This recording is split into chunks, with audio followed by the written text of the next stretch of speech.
Banggar Kreatif di mana Anda berada? Malam. Pagi. Sudah pagi ya? Menjelang pagi. Oh, sudah pagi. Itu kalau pagi kalau ngobrol ya ternyata ya. Yang saya ajak kita ngobrol malam hari ini kita bareng bersama Mas Ivan Aryatna. Itu nanti bisa dikenalkan Mas Ivan ya. Santai. Kemudian ditemani sama Mas Dimayar, gitu ya. Dimayar, owner Banggar Kreatif. Memberi dia penggagasnya beliau itu kira-kira. Mas Ivan, ini kita teman-teman Banggar Kreatif dan yang hadir pada malam hari ini penuh harapan, Jadi ingin ngobrol dengan Mas Ivan ya. Tentang ajaran majunya Mas Ivan.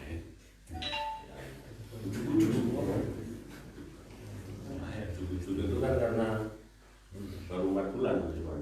Ya. Itu ya masuk kompetisi ini. Mas Ivan kira-kira apa ya yang membuat Mas Ivan orientasi Mas Ivan ini berkompetisi di pilkada 2020 Mas Ivan? Ya. Sambil bisa berkembang di santai ya. Ya, mungkin teman-teman ada sebagian yang sudah kenal atau sebagian besar malah belum kenal saya karena saya baru 4-5 bulan ini intens ada di Kabupaten Jember. Itu ya. Ya, kenapa ada pertanyaan tadi kenapa kok tertarik dalam ikut dalam kontestasi pilkada di Jember ini? Mungkin apa yang mendasari saya untuk ikut terjun dalam kontestasi hampir sama lah dasarnya dengan para dari sabang lain atau kontestan-kontestan lain seperti Mas Ima dan tokoh-tokoh lainnya yang ingin menantang incumbent itu. Ya karena apa? Berangkat dari keresahan, dari rasa gregetan melihat Jember. Apa yang dirasakan sebetulnya? Ya kondisi Jember 5 tahun belakangan ini. Oh, yang diketahui Mas Ivan apa yang? Karena Mas Ivan jauh kemarin di Jakarta ya. Saya memang tidak berada di Jember. Iya. Tapi biasanya orang kalau melihat dari jauh itu melihatnya lebih utuh ya. Memotret. Nah, sama dengan teman-teman yang sedang memotret.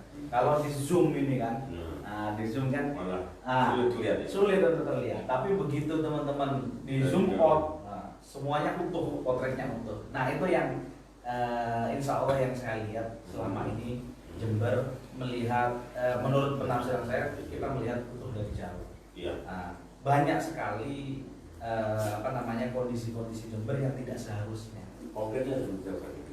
Ya, misalnya ya kayak kalau kita lihat di bidang kesehatan. Ya, di bidang kesehatan ini konkret dan ini sangat mengena sekali. Karena apa? Pemimpin kita atau bupati kita saat ini seorang dokter yang ahli kesehatan. Tapi kalau kita lihat dari hasil yang ada di bidang kesehatan, satu yang pernah sering saya sebut itu bahwa tingkat stunting kita masih tinggi, malah tertinggi kalau nggak salah di Jawa Timur. Terus yang kedua, berdasarkan data ya? Ya ini based on data yang bukan fitnah, based on data. Terus tingkat kematian ibu melahirkan itu masih tinggi juga ya? Tinggi juga di Jawa Timur. Ini yang ironi menurut saya. Karena apa? Pemimpin kita ini ahli di bidang kesehatan, tapi kenapa kok kita malah tidak ada prestasi sekali? Nggak signifikan gitu loh di bidang kesehatannya. Jadi kita nggak perlu ngomong terlalu jauh di luar bidang di luar bidang keahlian pemimpin tersebut. Ya, sebenarnya itu parameternya. Kalau itu kesehatan. Ya, satu yang lain mungkin. Karena ini indikator apa ya? Indeks pembangunan manusia ya. Ya, indeks pembangunan manusia. Terus yang sampai sekarang itu masalah klasik itu di bidang pertanian.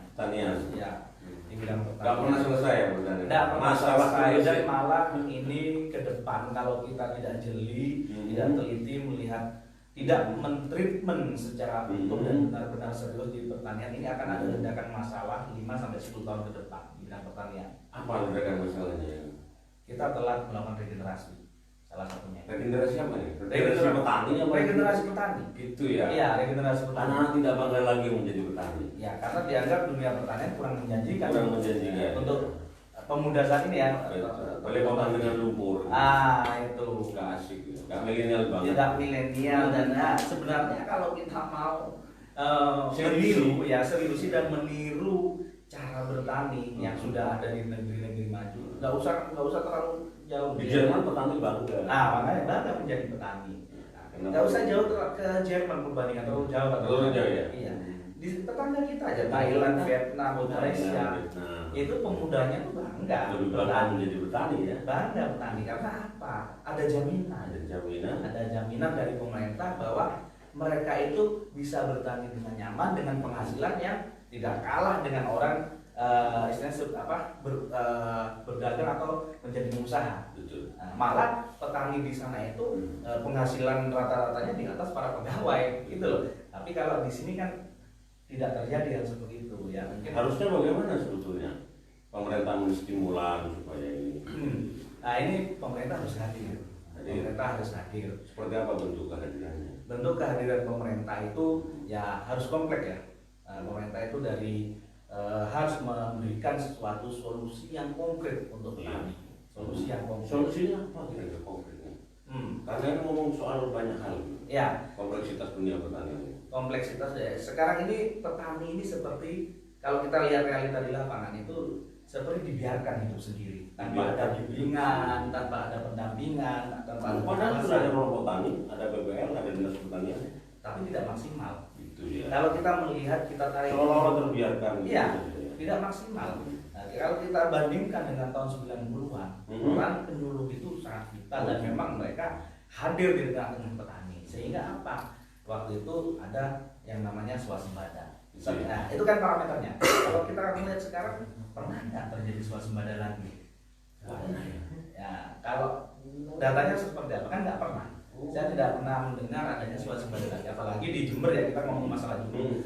Di wilayah Jember memiliki lahan areal persawahan sekitar 84 atau 86 ribu hektar dan sangat luas. Sebenarnya cukup ya untuk memenuhi kebutuhan pangan. Lebih ya. Kalau untuk memenuhi kebutuhan pangan sangat lebih. Bukan hanya itu, tapi kesejahteraan petani malah lebih. Makanya kenapa kita yang memiliki lahan areal persawahan seluas itu tidak bisa memanfaatkan secara maksimal dari hasilnya itu. Kalau keluhan petani biasanya pupuk. Ya. Pupuk yang kan sampai saat ini di katanya pupuk ini selesai. Masih kan bisa nggak? Pupuk ini masalah klasik. Betul. Tapi meskipun klasik bukan berarti tidak ada solusinya. Ya.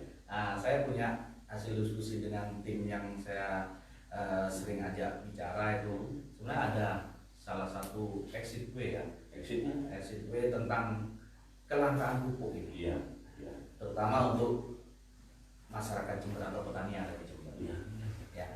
Salah satu pemerintah itu bisa membuat sebuah badan usaha milik daerah. Badan usaha milik daerah, pabrik pupuk itu maksudnya. Nggak harus pabrik. Apa itu? BUMD ini kita bangun yang bisa bermanfaat untuk petani. Iya. Bermanfaat untuk petani tidak hanya dalam waktu tertentu saja, tapi bisa bermanfaat petani dalam segala hal, mulai dari pratanam, produksi hingga pasca. Dari hilir sampai ke hulu. Iya, dari hilir sampai ke hulu. Seperti pupuk. Pupuk ini si BUMD ini kan mempunyai kemampuan itu untuk meminta kuota ya, melok kuota ke pabrik pupuk dengan adanya jaminan dari bank. Nah, ini konsep ngelok pabriknya justru ya. Ya, ngelok kuota bukan pabrik, kuota.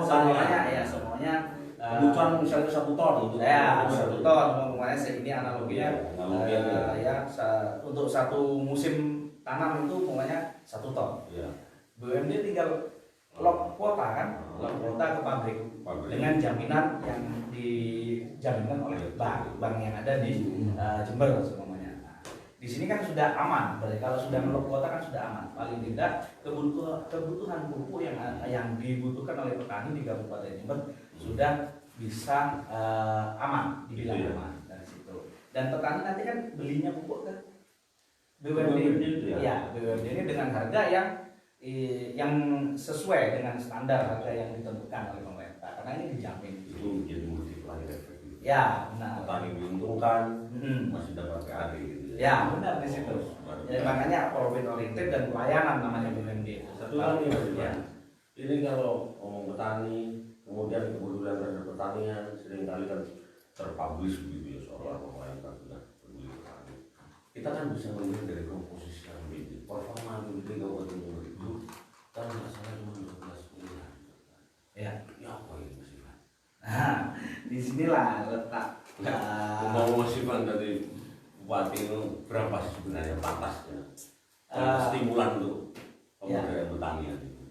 Yang jelas kalau dibandingkan ya, yang saya postur anggaran yang ada di Kabupaten Jember mengacu pada tahun kemarin itu kan kalau bidang pertanian hanya 12 M. Sekitar 12 M. Tahun 2021. Iya, ini kalau dibandingkan dengan anggaran makan minum ya, yang 30 M itu ya. Nah, benar. Makanya ini kan kalau dibilang ada ketidakadilan di sini. Ada ketidakadilan dalam politik anggaran yang dilakukan, yang praktek politik anggaran yang terjadi di Kabupaten Jember. Kalau menurut saya seperti itu. Nah, pertanian ini kan sesuatu salah satu variabel utama. Ya iyalah. Ya, variabel utama di Kabupaten Jember. Karena apa? Kita harus sumbangsi terbesar perekonomian Jember dari pertanian. Karena apa? Jember juga dikenal sebagai daerah agraris, lumbung pangan di Jawa Timur. Tapi kalau anggaran di Dinas Pertanian cuma 12 M kan namanya ironi gitu. Ya. Nah, berarti tidak ada keseriusan di situ. Kalau kita serius ya harus objektif juga. Mudah-mudahan nanti Mas Ivan bisa itu. Sebelum berbicara lebih jauh, kita gali apa pendapat Mas Ivan terkait dengan bagaimana terus-menerus memberdayakan Kabupaten Jember ke depan, kabupaten kita tercinta ini. Kita tanya Mas Dimas terlebih dahulu ya Mas Ivan. Gitu ya Mas Dimas, ini sama-sama mau berkontestasi juga ini Mas Dimas.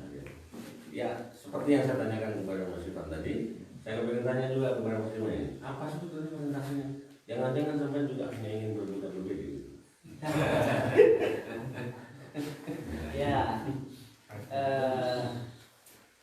tadi kan kita sempat ngobrol sama Mas. Oke. Jadi kita ini kalau Mas Ivan, saya lebih keras Mas Dimas. jadi kalau Mas Ivan ini merasa bisa resah karena melihat dari helikopter view kira-kira tentang Jember.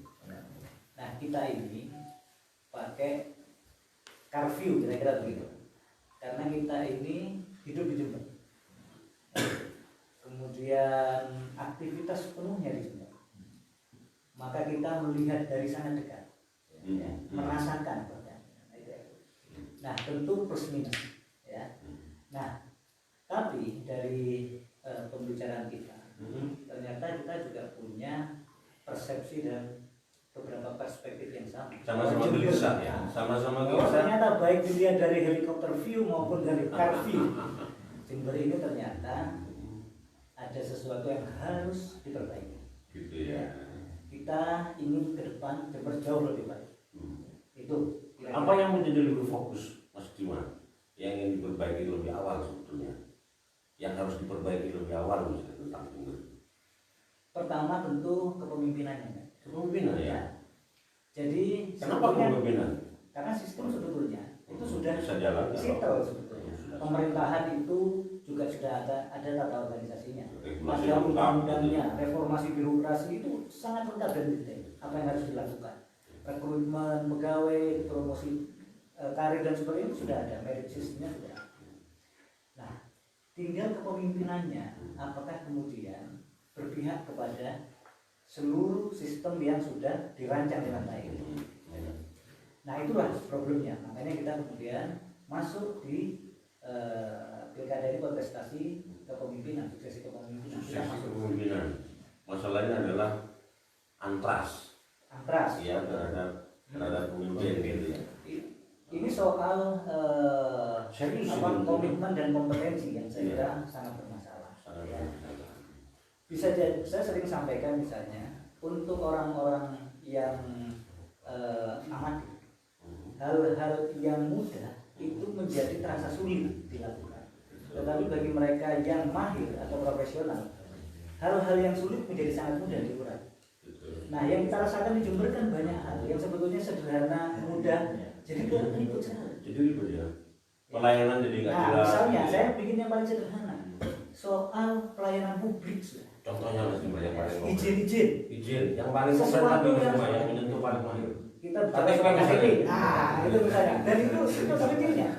Ini ada banyak hal lain yang menyangkut hajat publik, pelayanan publik itu tidak bisa terlayani dengan baik. Padahal pemerintah itu hadir untuk salah satu. Kenapa sih menjadi sangat sulit begitu?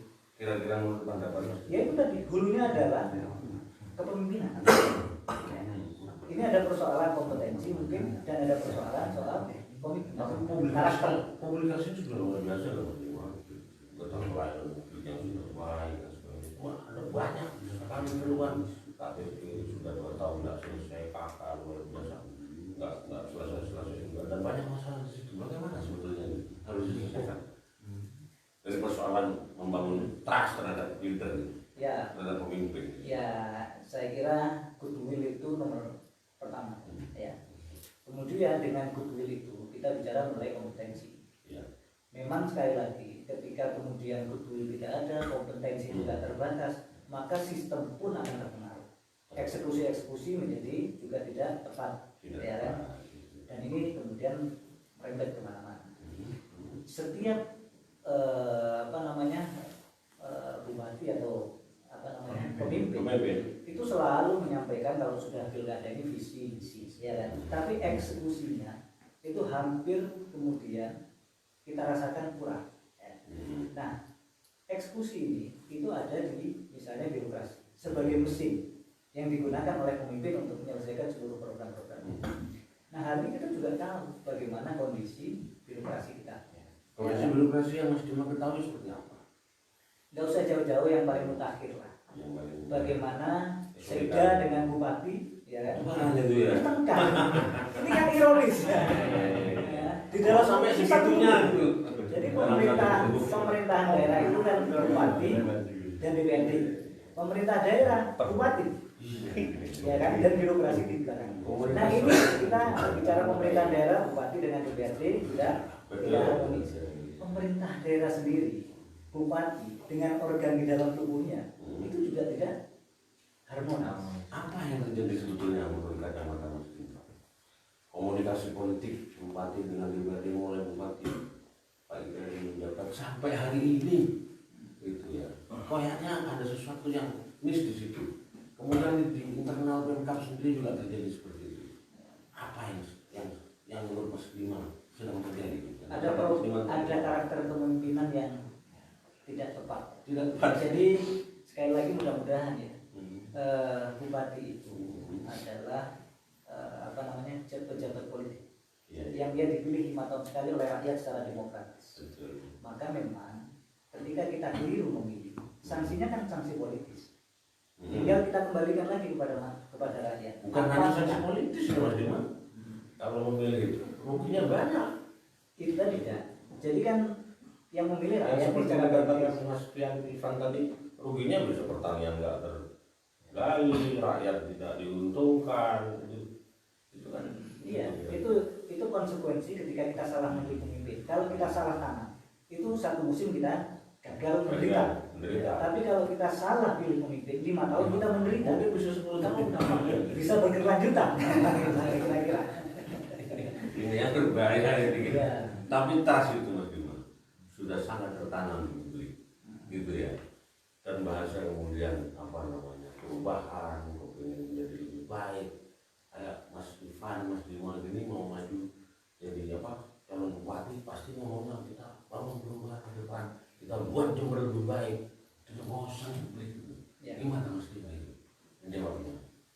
Ya, memang sekali lagi di politik itu namanya edukasi politik, ya.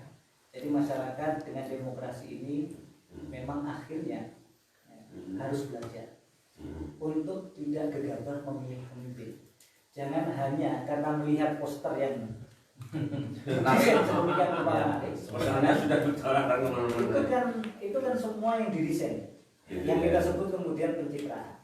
Apakah pencitraan itu tidak boleh? Yang terjadi kan pencitraan palsu kan begitu kira-kira. Yang tidak betul-betul mewakili. Kamuflase aja. Nah, kita harap masyarakat kita dengan apa yang dialami, pengalaman pemilu ke pemilu itu menjadi lebih kemudian cerdas. Lebih cerdas, lebih Karena dewasa. sudah mendapatkan pelajaran demi pelajaran ketika dia salah memilih. Kira-kira begitu. Mas Diman, Mas Ivan, gitu ya. Ini kan sama-sama berkontestasi. Saya ingin tanya sebelum nanti Mas Ivan. Ini kan ya mungkin kedua-duanya dapat rekam atau nanti bisa bertarung di ajang kontestasi. Atau mungkin nggak salah satu. Kalau misalnya hanya Mas Ivan yang dapat rekom, bagaimana Mas Diman membangun sinergisitas? Kami saya kira selama persepsinya sama terhadap Jember, ya, termasuk terhadap kepemimpinan Jember. Kita akan dukung. Dukung ini bentuknya gimana? Konkret. Kita tahu bahwa secara formal syarat untuk bisa mengikuti pilkada itu mendapatkan rekomendasi partai. Maka pertanyaannya Cak Mehmet tadi jelas. Kalau yang mendapat misalnya Mas Ivan, ya saya tinggal dukung Mas Ivan. Kan begitu. Betul. Karena kita punya kesamaan persepsi bahwa kesamaan kegelisahan.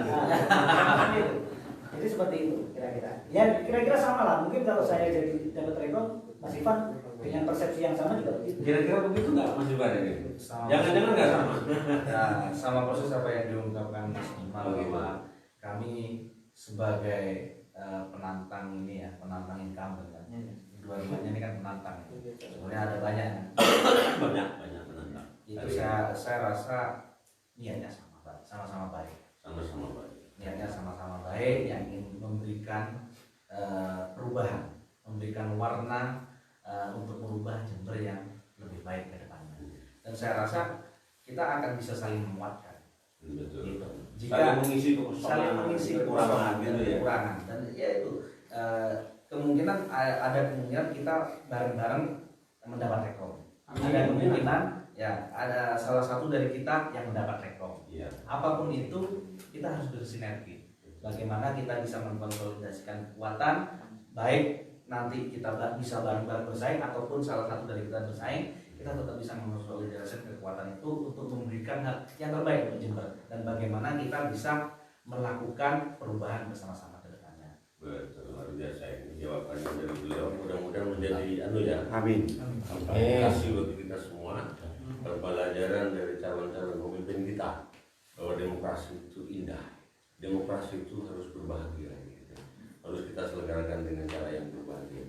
Monggo Mas Ari Arjo barangkali bisa bertanya, tidak apa-apa, kepada kedua-duanya boleh, kepada salah satu juga boleh. Monggo. Mohon maaf sebelumnya kepada Mas Ivan dari Mas Dima. Saya perkenalkan, Ini saya Diman. biasa dikenal dengan nama Ari Arjes yang kesehariannya menggantungkan hidup Bisa diputar deh. dari pentas ke pentas, yaitu seni tradisi. Di sini mumpung ada kesempatan dan saya ingin bertanya kepada jenengan sekalian selaku para calon penantang incumbent. Selama ini yang saya rasakan sebagai pegiat seni tradisional, tidak pernah ada perhatian serius, bahkan tidak ada sama sekali perhatian dari pemerintah daerah. Oh, saudara. Tidak pernah. Hah? Tidak pernah. Jangan-jangan sampai saja ya. Saya punya komunitas yaitu Pasetran, yaitu Paguyuban Seniman Tradisi Nusantara. Iya.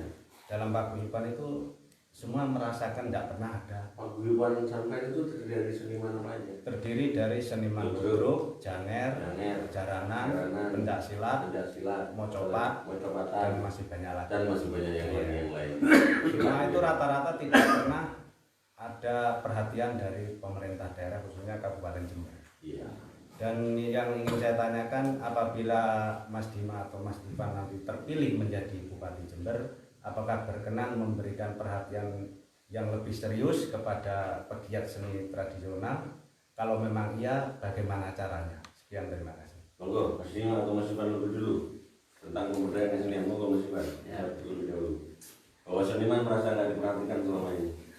Ya memang begitu sih, seniman kan harus ikhlas. Kan ada dinasnya nih. Gitu ya. Kalau kesenian kan di bawah domainnya dinas pariwisata kan ya. Iya. Ya, ini kan salah satu potensi juga yang ada di Jember. Nah, Jember ini kaya akan apa namanya seninya kan sebenarnya, cuman tidak pernah digali, ya kan? Tidak pernah digali oleh pemerintah. Bagaimana potensi ini bisa menjadi sesuatu yang layak untuk dijual. Nah itu aja. Sebenarnya gitu. Untuk memberdayakan seniman, ya bagaimana kita bisa mengeksplor dari kesenian-kesenian yang ada, yang eksis dari zaman dulu, yang ada di Jember. Dalam kita harus hadirkan mereka dalam event-event yang ada di Jember. Salah satu contoh kan kita sudah punya event internasional. Apa itu GFC? Nah, kayak event internasional kayak GFC itu kan berskala internasional nggak salah. Nah, ini harus kita maksimalkan menjadi panggung atau etalase dari jenis-jenis kesenian yang ada yang menjadi ciri khas Kabupaten Jember. Namun selama ini saya rasa itu tidak pernah dilakukan ya, kalau nggak salah seperti itu. Harusnya bagaimana stimulasi pemberdayaan terhadap seniman ini? Ya mereka harus dikasih ajar, ya. Harus dikasih panggung. Panggung ya. Harus dikasih panggung. Panggungnya seperti apa Mas Ivan? Seniman Jember belum punya gedung kesenian loh. Nah, salah satunya itu kita pemerintah juga wajib hadir di situ untuk memberikan menaungi para seniman-seniman yang ada di Jember ini. Kita harus bikin namanya event-event yang bersifat reguler untuk menjamin eksistensi dari para seniman tersebut untuk berkreasi atau mengkreasikan hasil seni atau kegiatan seni yang dilakukan oleh para seniman tersebut. Ya, kita harus memberikan jaminan pada mereka. Jaminannya bentuknya apa? Konkretnya? Konkret, jaminan salah satunya ya ada dukungan dari dinas terkait ya, Gitu. dinas terkait misalnya dinas Alokasi anggaran yang cukup. Ada bantuan anggaran ya untuk pelatihan seni atau bagaimana kita mencari apa namanya seniman juga perlu regenerasi juga kan. Betul. Nah itu ya. Kalau di bahasa Mencari bibit-bibit. ya talent scouting ya, Talent mencari scouting. ya talent Mencari scouting. bibit. Nah, mencari bibit-bibit seniman itu Betul. penting, itu peran pemerintah juga harus ada di sini. Nah jika kita apa namanya kita bicara seniman juga harus dari hulu ke hilir juga kan. Nah, seperti itu pemerintah, intinya pemerintah itu harus hadir untuk seniman juga, dan kita Jember kaya akan seni seperti itu, dan kita sudah punya event itu sebagai market, sebagai pasar. Betul. Sebagai pasar yang itu harus kita maksimalkan. Kalau itu benar-benar bisa dimaksimalkan, nah disinilah nanti para seniman tersebut juga akan merasakan bagaimana manfaatnya dari market yang memang sudah ada itu, impact untuk para seniman tersebut. Nah, itu sebetulnya kalau senimannya berdaya, ya toh, kebudayaannya berdaya, begitu kan? Bukan tidak mungkin Jember menjadi destinasi wisata seperti Bali kan, kira-kira ya. Iya. Ya kan gitu ya, kira-kira harapannya Mas Kang Ari aja seperti itu ya. Sehingga tidak bertahun-tahun setiap pergantian kepemimpinan ini mesti harus ada jaminan Mas Ivan.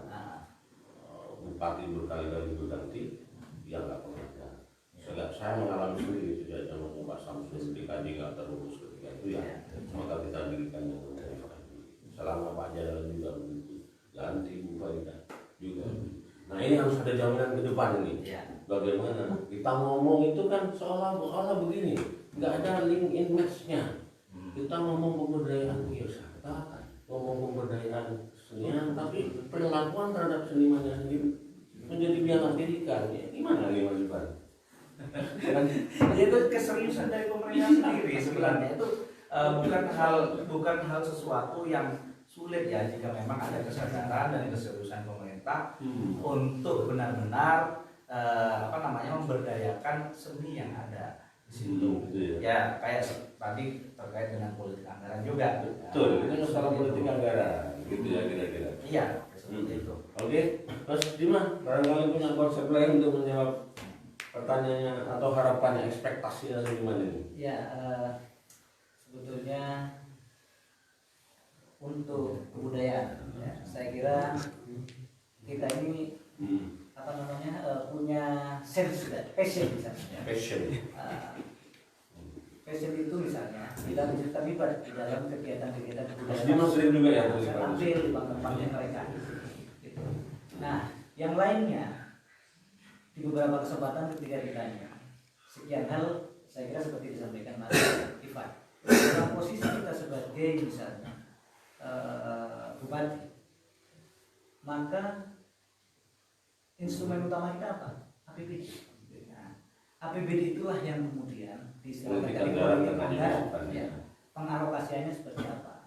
Tentunya ada prioritas-prioritas dan sebagainya. Tetapi kalau untuk seni dan budaya itu bagi saya merupakan hal yang penting. Karena ini pembangunan karakter juga itu dari budaya. Ya. Maka kita sangat berkepentingan bahwa seni budaya ini kemudian tumbuh, berkembang, kemudian menjadi bagian yang menginspirasi tata kelola pemerintahan, ya, jalannya pemerintahan melalui kebudayaan. Kita ingat misalnya, tapi kalau senimannya nggak budaya gimana, Mas? nah itu dia, makanya dari titik kesadaran dulu pemerintahnya ya, atau bupatinya, seperti apa sebetulnya peran penting dari seniman dan budaya, seni dan budaya. Kehadiran pemerintah Ya. Karena dahulu pun kemerdekaan kita itu kontribusinya dari para seniman dan budayawan. Kita misalnya sering disampaikan soal ludruk, ya, ludruk yang kemudian bisa menggugah heroisme yang di Surabaya itu, ya kan?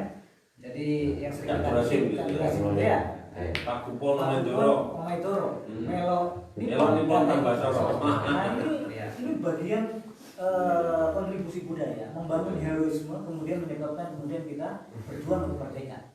Nah hari ini kita apa? Persoalan pembangunan kita, misalnya kebodohan, kemiskinan, mental-mental yang kurang tepat. Nah ini bisa dibangun melalui pendekatan budaya, termasuk pengelolaan birokrasi yang bersih, clear. Artinya bagaimana kebudayaan kemudian menjadi ruh gitu ya dalam menjalankan birokrasi, dalam menjalankan pemerintahan, dalam menjalankan kehidupan berpolitik gitu, sehingga DPR dengan bupatinya nggak perlu tukaran terus. Jadi seperti itu kira-kira. Kesadaran itulah yang harusnya semakin perasaan ya. Gitu. Dan muncul dari pemimpin, ya. Pentingnya budaya, membangun budaya. Sehingga manusia menjadi lebih manusia. Nggak hanya asalnya jalan ya, ya, tapi juga rasanya yang jalan. Itu kira-kira. Ya. Untuk stimulan lain mana? Tadi Mas Ivan sebut soal apa namanya panggung ya. Panggung. Kalau Mas Ivan ya saya kira memang SDM ya itu didekati dengan pembinaan, ya pelatihan, memberikan ruang-ruang event yang lebih atau regenerasi tadi seperti apa? Itu SDM ya. Jadi sama dengan petani kira-kira problemnya adalah regenerasi. Budayawan itu bisa nggak masuk kurikulum sekolah sangat bisa lokal? Sangat bisa.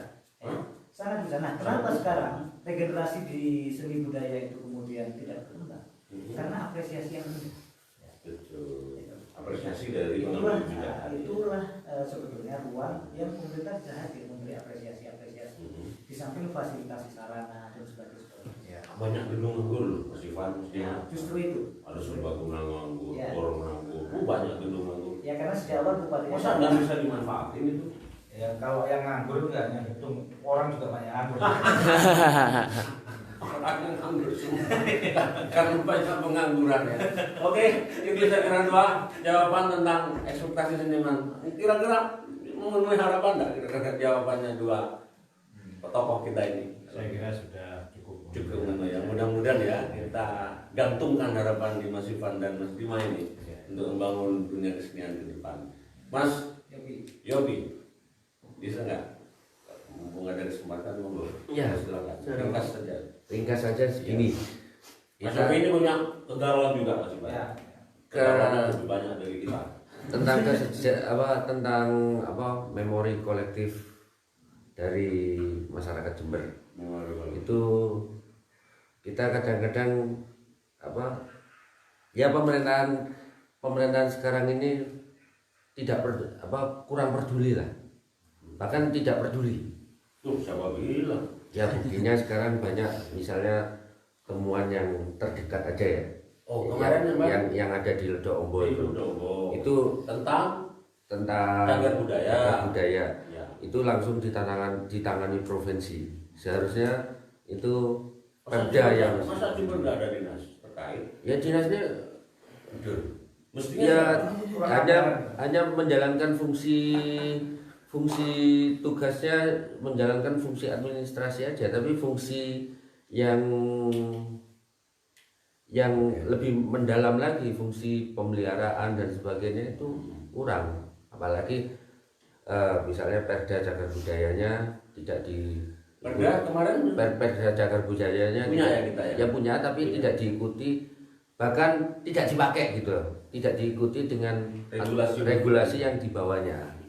Artinya banyak sekarang terbengkelai, akhirnya nggak fungsi. tidak fungsi, padahal itu fungsi kolektif, memori kolektif itu penting sekali.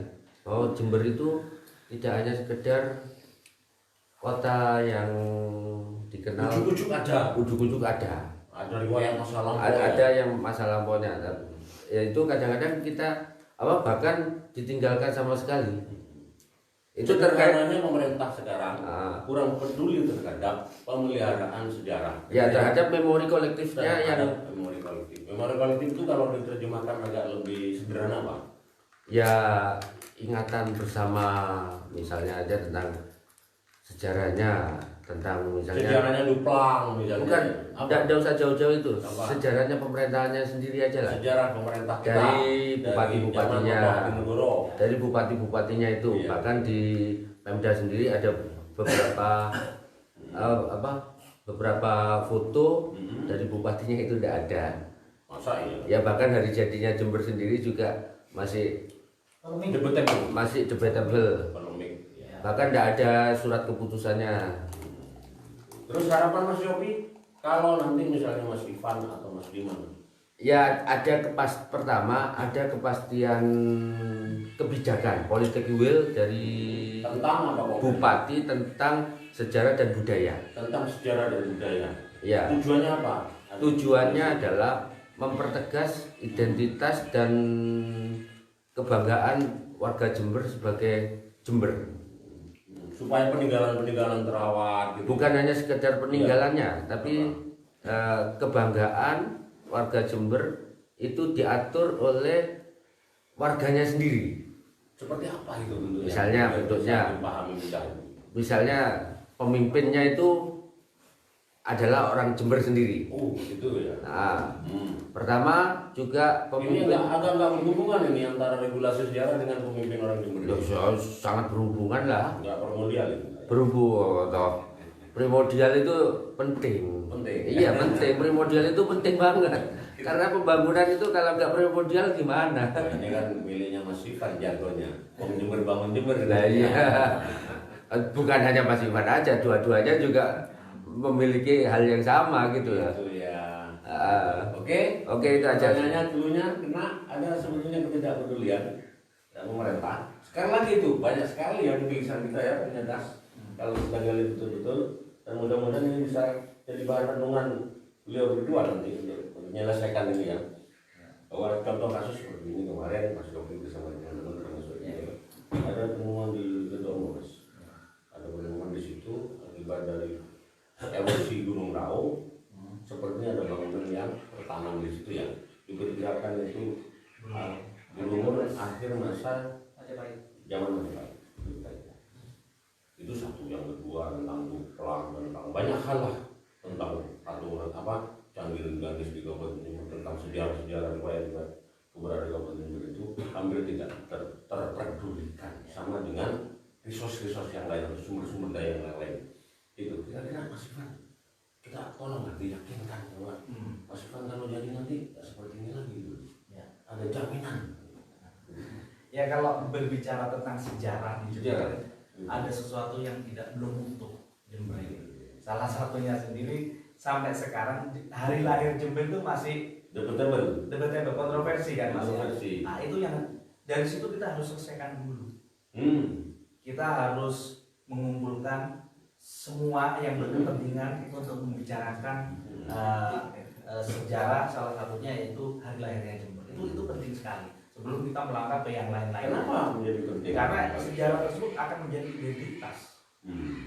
Ya, sekarang gini, kayak Mas Memen, nggak tahu lahirnya kapan, gimana.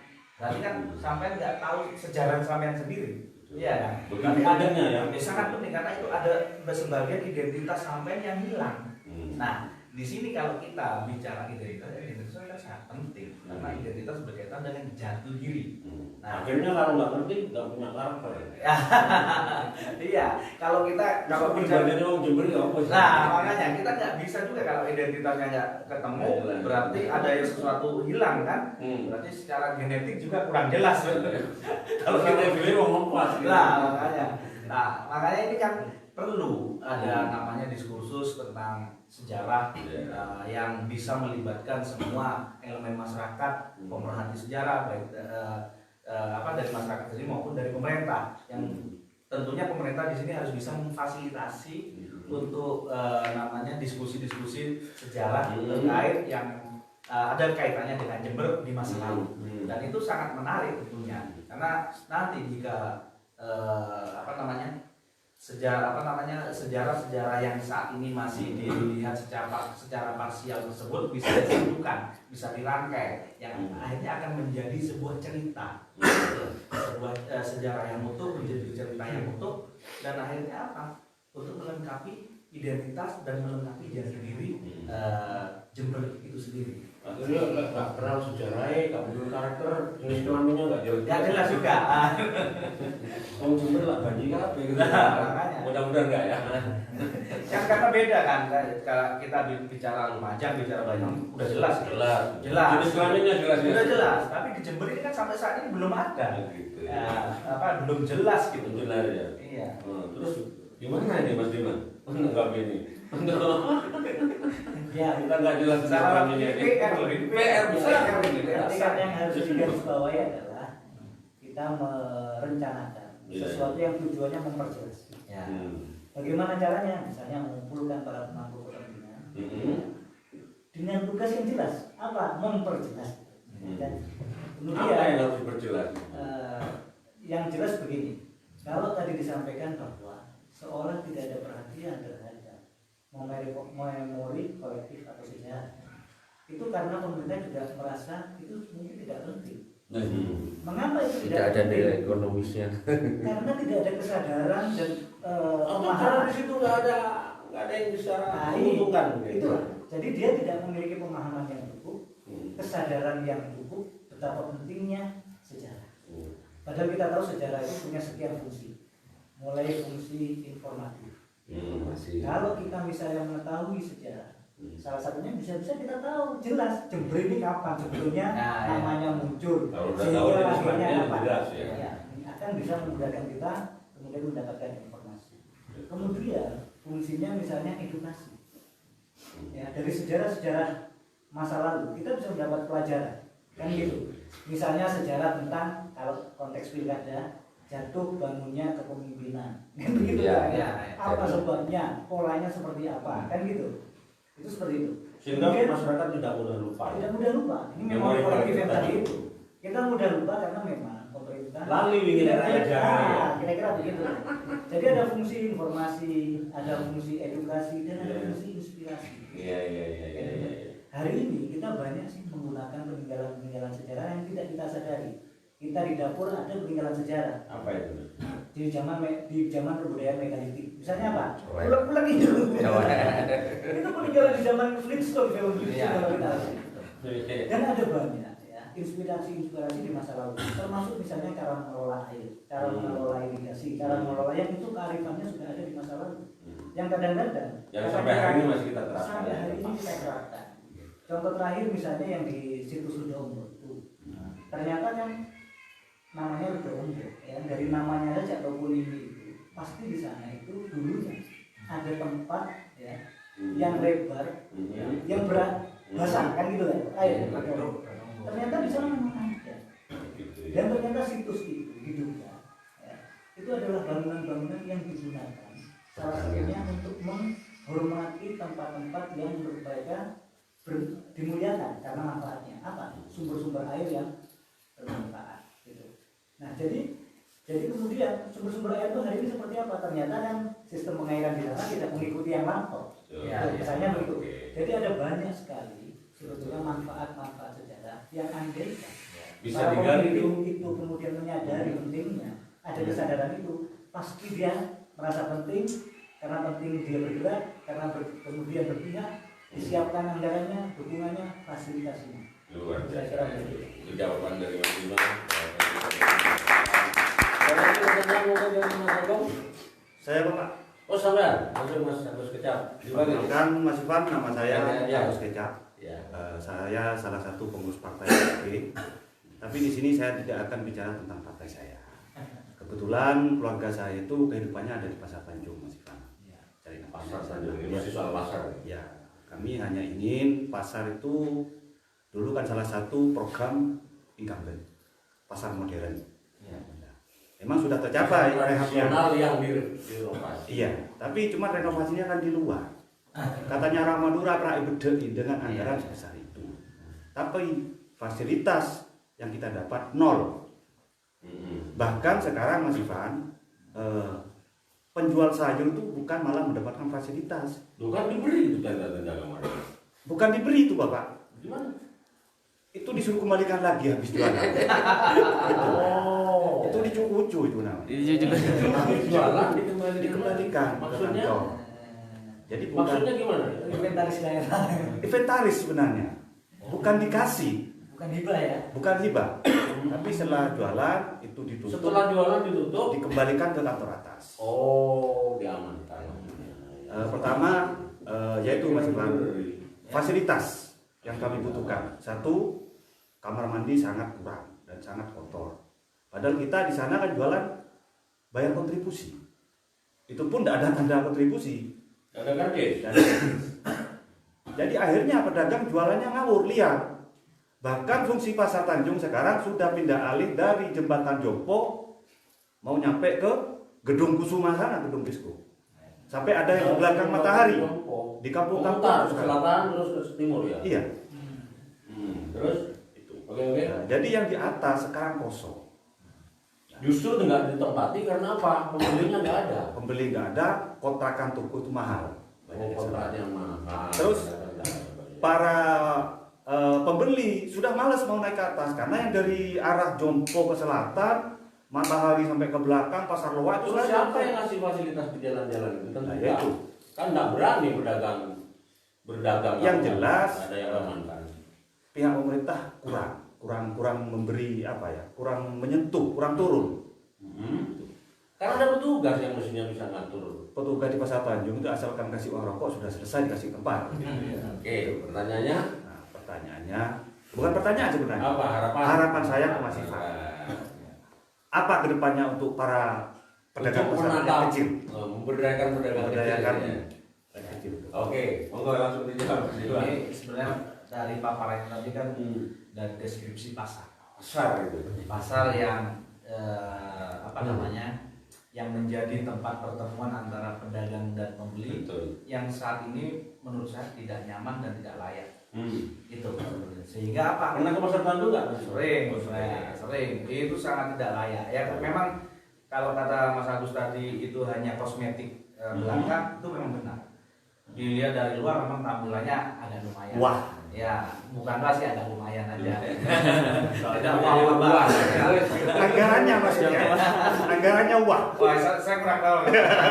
Tapi begitu kita masuk ke dalam, itu memang sebagai seorang pembeli yang biasa ke pasar, kita tidak merasa nyaman gitu ada pasar Tanjung. Apalagi para penjual yang menetap di situ. Kita aja sebagai pembeli itu tidak nyaman dengan masuk ke dalam area pasar Tanjung. Bagaimana dengan para pembeli?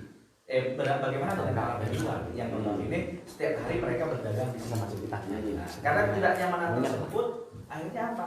Ada tumpah, pasar tumpah, ya kan? Iya. Mereka berjualan di luar area pasar Tanjung, ya kan? Nah disinilah perlunya pemerintah merevitalisasi ya fungsi dari pasar Tanjung. Bagaimana kita memperbaiki fungsi fasilitas-fasilitas yang ada di dalamnya. Nah, fasilitas yang membuat Pedagang nyaman, pembeli nyaman. dan pembeli juga nyaman. Di situ sebenarnya itu langkah yang langkah yang memang harus dilakukan oleh pemerintah daerah.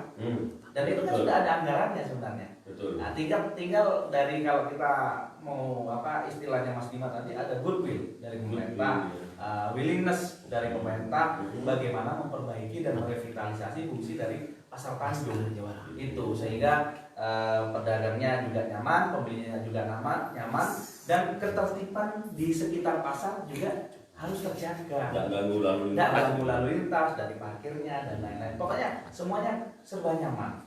Nah itu pentingnya peran pemerintah di situ karena begitu pemerintah bekerja memberikan yang terbaik, mengelola secara memanage pasar Tanjung tersebut dengan baik, ya hasilnya akan dirasakan oleh masyarakat yang notabene adalah pedagang dan pembeli yang biasa bertransaksi di dalam pasar Tanjung tersebut, Mas.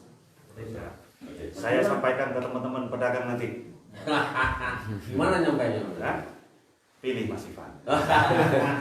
Kalau Mas Dimas gimana jawabnya ini? Keluarnya Mas Agus atau harapannya lebih tepatnya ya? Iya, jadi saya kira pasar itu dibangun, kita sangat mengerti lah fungsinya ya. Tadi misalnya disampaikan pertemuan penjual dan pembeli.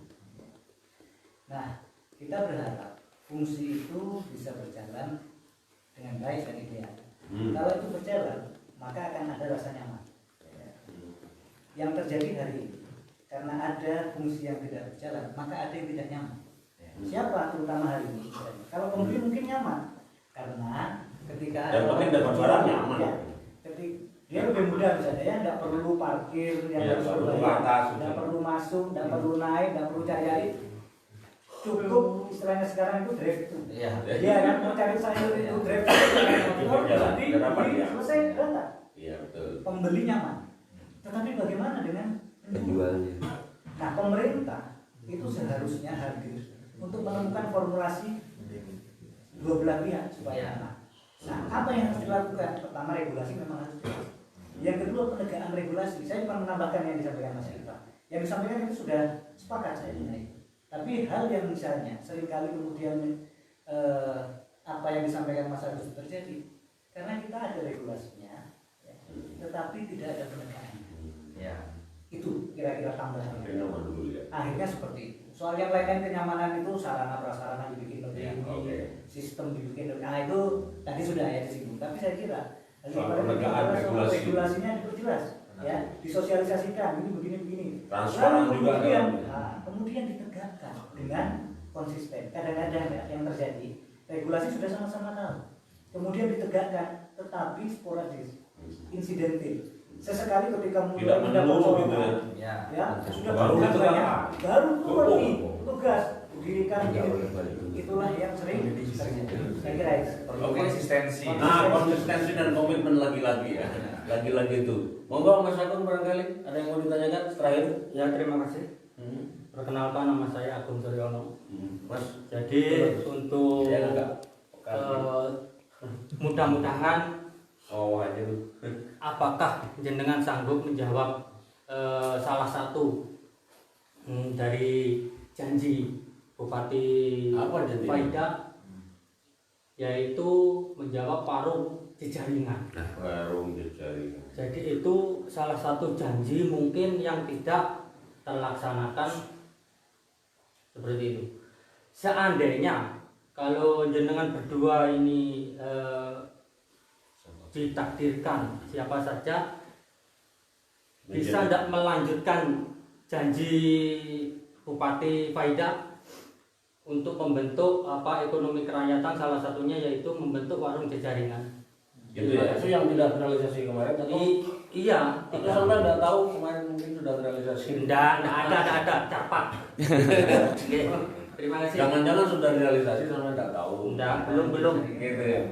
Baru jangan kita berharap. Gini, karena masih bertanya tentang warung berjejaring ya. Oke, silakan monggo. Mas Ivan, warung berjejaring itu diharapkan nanti secara online maupun secara offline itu berjalan, tapi berbasiskan pada ekonomi kerakyatan. Nah, itu seperti itu. Ya saya katakan saya setuju dengan pendapatnya Mas Agung, itu pernah dilakukan tapi putus, tidak ada kelanjutannya. Itu enggak lagi. Gitu. Tidak ada lagi. Seperti juga tentang kopi dulu. Warung kopi. Iya, warung kopi, dan itu putus. Bantuan kalau nggak salah 15 juta. Iya, tapi putus. Seperti itu, tidak ada kelanjutannya. Terus ngapain gitu ya? Ya nggak tahu. Jangan-jangan Mas Ivan atau Mas Dima nanti justru punya itu Pak, yang jauh lebih baik daripada. Terkait itu juga Mas Agung sama Mas Agus. Mas Agus. Itu persaingan dagang yang UKM itu, Mas. Persaingan dagang UKM Artinya gini, ada toko-toko modern, katakan seperti yang sekarang hampir di desa itu ada. Oh, Indomaret. Ya, seperti Indomaret. Itu kan ya jelas sangat merusak, karena istri saya juga berbasiskan di pasar Kencong tradisional. Itu sangat merusak. Bahkan kalau di Kencong sama Balung ada modern, bahkan di up gitu loh.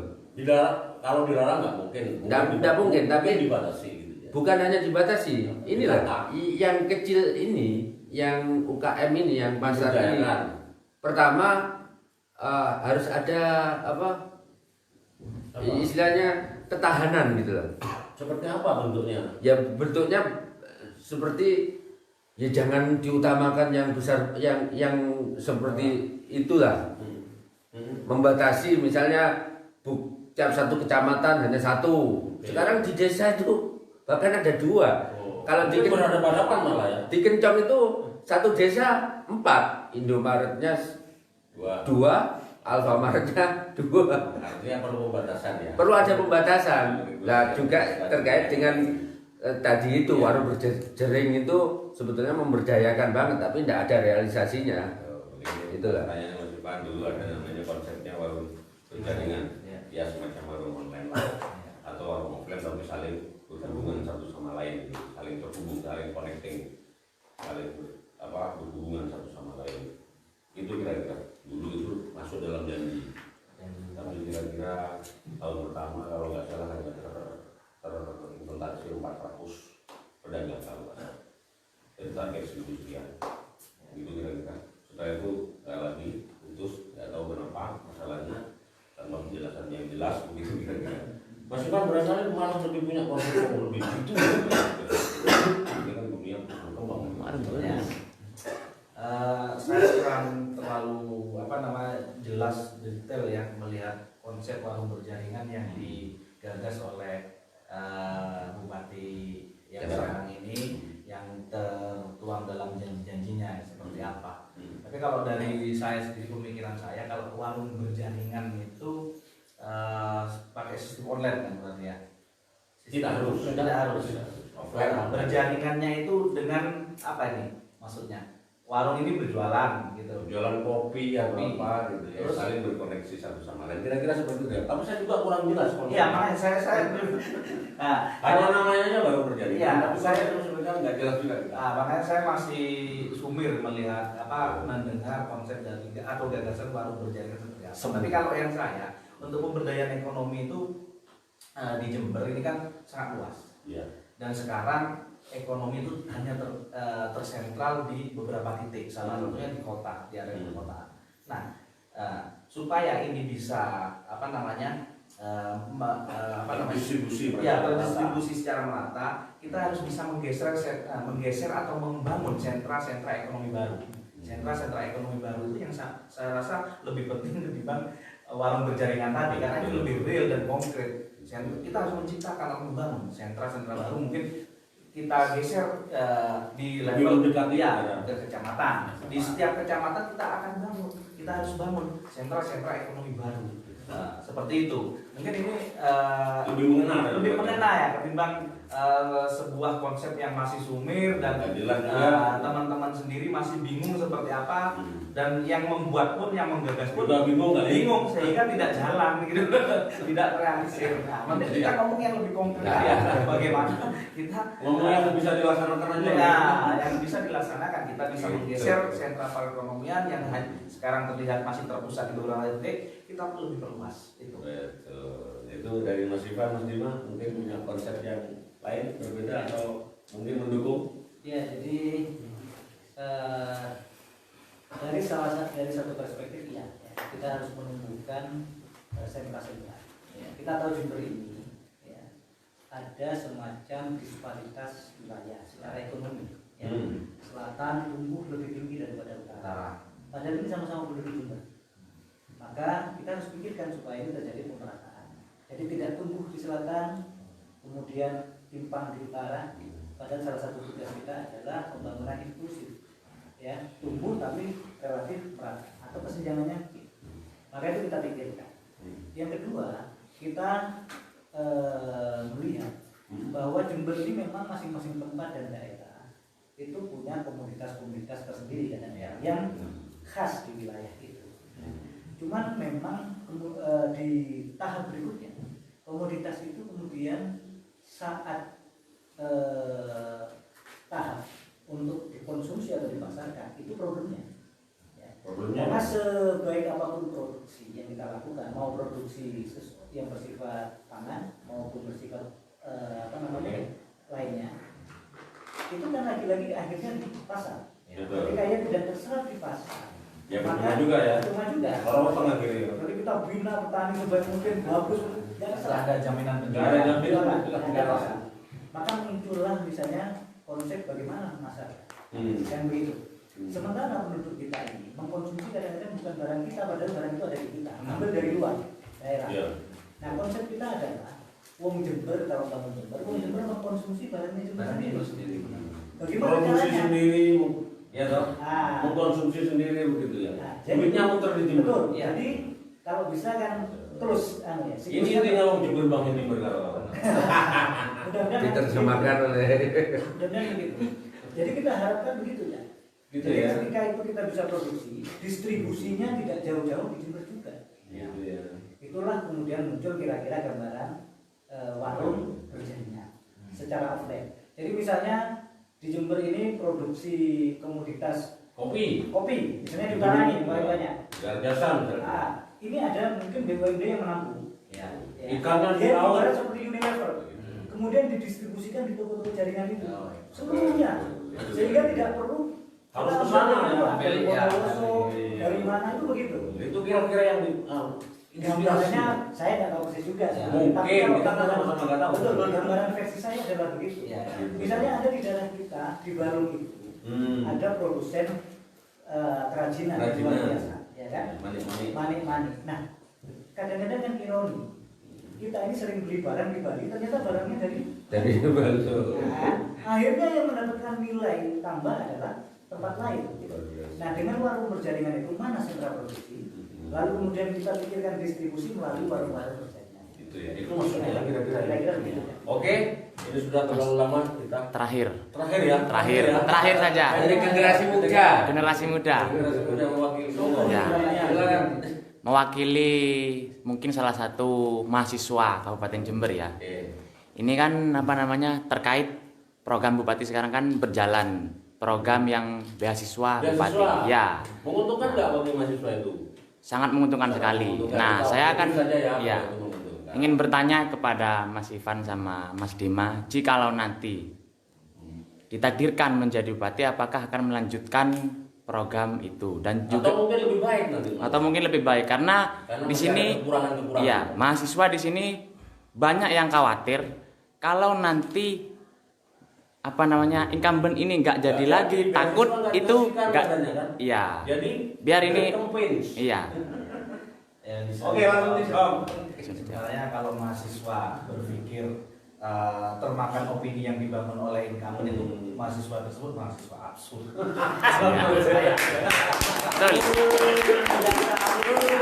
Tidak selalunya seorang mahasiswa itu mempunyai pemikiran seabsurd itu gitu loh. Jadi gini, sebuah rezim itu ada plus minus, ya kan? Ada kelebihan dan kekurangan. Nah, bila berganti rezim, kalau di rezim sebelumnya itu ada kelebihan, ya bagaimana kelebihan tersebut ditingkatkan lagi, bukan malah dihilangkan. Itu yang benar. Nah, bagaimana kekurangannya harus kita tutupi, harus kita perbaiki. Seperti itu. Jadi kekhawatiran opini yang terlalu khawatir lah ya. Jangan terlalu khawatir, apalagi mahasiswa. Gimana Mas Jalan? Ini ada kekhawatiran yang berlebihan dari para mahasiswa. Kalau nanti Mas Ivan atau Mas Dima jadi, jangan-jangan nggak dapat lagi biasa. Ya, saya kira Ringkas saja. ringkasnya itu ya saya kira senada lah ya. Jadi hal-hal lama yang baik ya dipelihara, kalau perlu ditingkatkan kan gitu. Sementara kalau kita temukan hal-hal baru yang lebih baik itu kita lakukan ya kan? Atau ada koreksi-koreksi Jadi barangkali. jangan dianggap bahwa kita itu akan meniadakan seluruh hal yang terbaik. Baik. Ya. Kita akan melakukan hal yang sudah baik itu mungkin kalau bisa kita tingkatkan lebih baik, atau jika ada hal yang kurang, yaitu yang kita kemudian hilangkan untuk diperbaiki dengan sesuatu yang lebih baik. Oke, Mas Dima langsung closing sebentar Mas Dima. Ya, membangun Jember itu tidak bisa dilakukan sendiri. Semua harus terlibat, ya. Semua harus aktif, semua harus peduli. Maka kita berharap partisipasi, kepedulian, keaktifan dari seluruh masyarakat. Ya. Kita hanya berharap dengan kepedulian, ya, kemudian kesadaran masyarakat, kita nanti bisa mendapatkan kepemimpinan yang lebih baik ke depan. Oke, langsung Mas Ivan closing statement.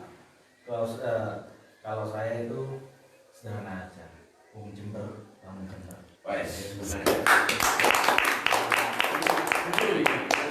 Kayaknya Cocok berarti kita ya. wakilnya wong bupati jadi wong Jember, wakilnya juga wong Jember. Masih punya kesempatan yang lain lagi karena masih banyak yang perlu kita gali, ya kan?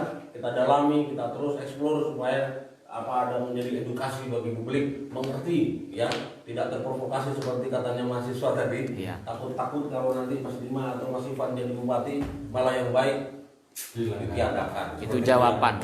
Biar Intinya kedua-duanya terpojok. berangkat dari kegelisahan yang sama, nampaknya sudah menemukan semestri untuk saling bersinergi, mendukung satu sama lain dalam rangka membangun Jember depan. Ya, Amin. kira-kira itu.